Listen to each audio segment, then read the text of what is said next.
Yeah, I just want to get in there now. Forget all this hype. All the talking's been done. Everyone wants to see the fight. What about the face-to-face? Do you sort of look forward to that, coming face-to-face with him, or is it more just... Well, I've been face-to-face with him enough. I think like 3 times we've done head-to-head. So I think we're done with that now.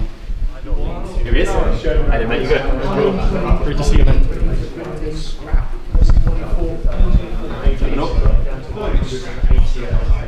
Well, it looks more. Here he is. Here's Slim Jim. Hey, the bet 365 4-1 on. What's cracking? Huh? He looks well.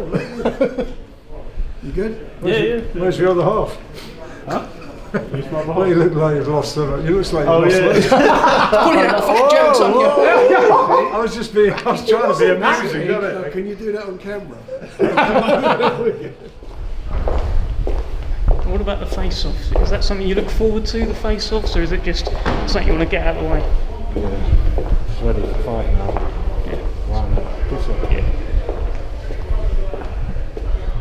Heavyweight showdown, one of the most eagerly anticipated that I can ever remember. Well, you've heard Frank Warren being introduced, coming up now 40 years as a promoter. And Frank, this one must make you feel very excited indeed. It does, you know, as you say, 40 years, and this is 3 days away from the SASI, from the anniversary. It was 1st of December in 1980. And here we have like the most mouth-watering fight. And it's going to be phenomenal between these two guys, and I'm so looking forward to it. Just put it into words, what makes this so special for you? Look, first of all, I'm a fight fan. So what makes it special for me, you've got 2 tremendous heavyweights. Both of them have done everything that's been asked of them as a pro up to as yet. It's very unusual at this stage of fighters' careers, as young as having starting their journeys, that they get it together. Normally, we always move heavyweights to build them up into a position where they get towards fighting for the world title. It very rarely happens that they actually do fight each other, and that you've got to take your hat off to both of them, because when this fight was put out by the board, neither of them would take a backward step. No one said, you know what, I'll leave this, I'll wait until fight for the European or for one of the titles later. They both said, no, I'm not getting out of it. And when you think about that, that's about their tremendous self-belief. They both have the belief that they've got the beating of each other. And that, for me, is exciting. You know, you look at it, there's no giving in either of them. You see both of them, they've both got this confidence about each other. And I think that the fans are going to be in for something extra special. How are you feeling? Under pressure?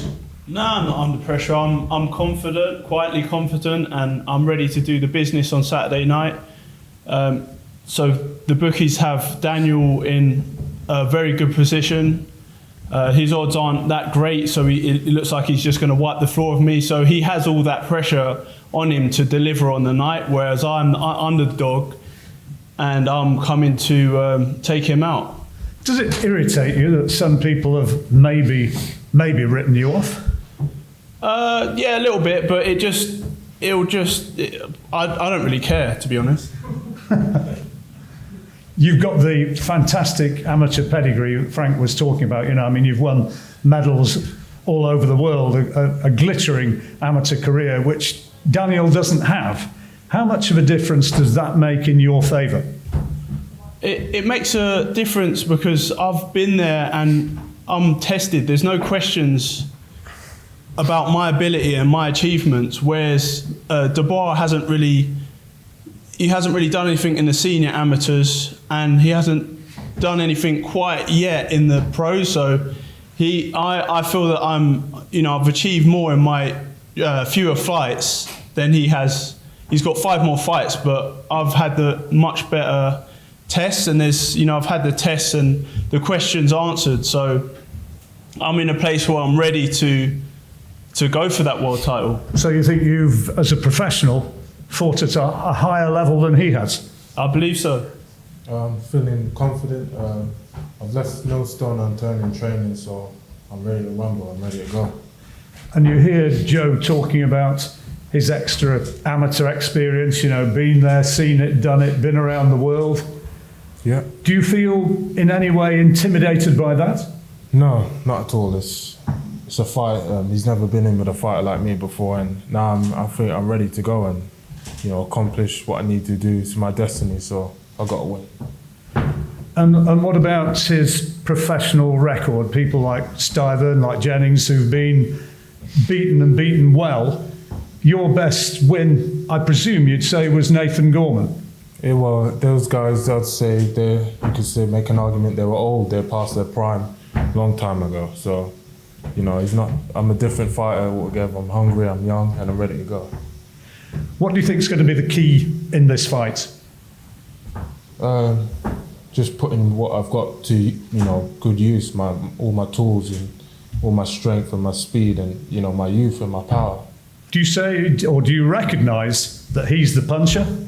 Yeah, I've seen him knock out some guys, but I wouldn't. Do you think I wouldn't have knocked out those guys? Well, I think I'd probably agree you would, yeah, if that's so. So yeah, I have power in both hands, so I'm ready. I've got a good chin. My engine's good, and I'm ready to go 12 rounds if need be. But you don't get paid for overtime, so if I see that opportunity, I'll be punching him until he's down. I'm ready. I've got the power in both hands to take him out, and I'm just ready to go to work. I was talking to Martin, your trainer, and he was quoting, and I've heard other people quoting, the old line which Dean Powell, the lovely matchmaker who used to work with Frank, came out with about mighty oak trees. And he said, no matter how big the oak tree, you keep going away at it, eventually it will fall. Is that the way you see it? Yeah, probably. Chop him down and break him down and bring all what I got and just use that against him and break him down if I have to. I've taken big punches and kept on going forward, and I'm not afraid of that. But that is not my mentality going in there. I prefer not to take them big shots. I prefer to move out the way and not get hit and not get hit. Is that going to be the key? I mean, looking at you, you've clearly lost a bit of timber, and you're looking in great shape compared with your last appearance in the ring. Is speed going to be a key?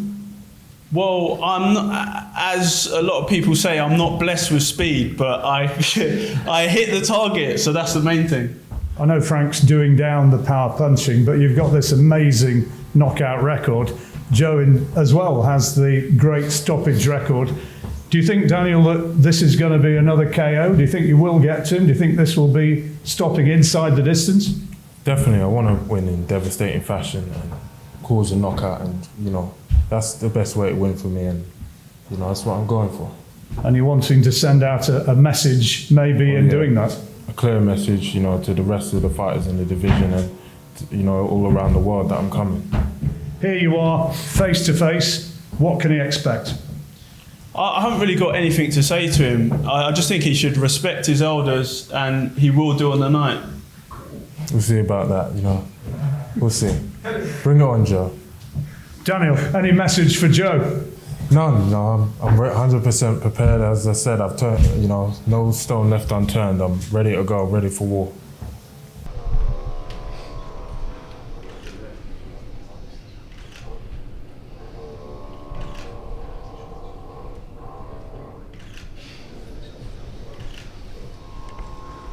We'll look at the camera. There, guys.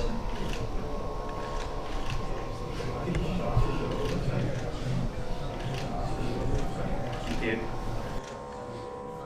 Thank you. All good?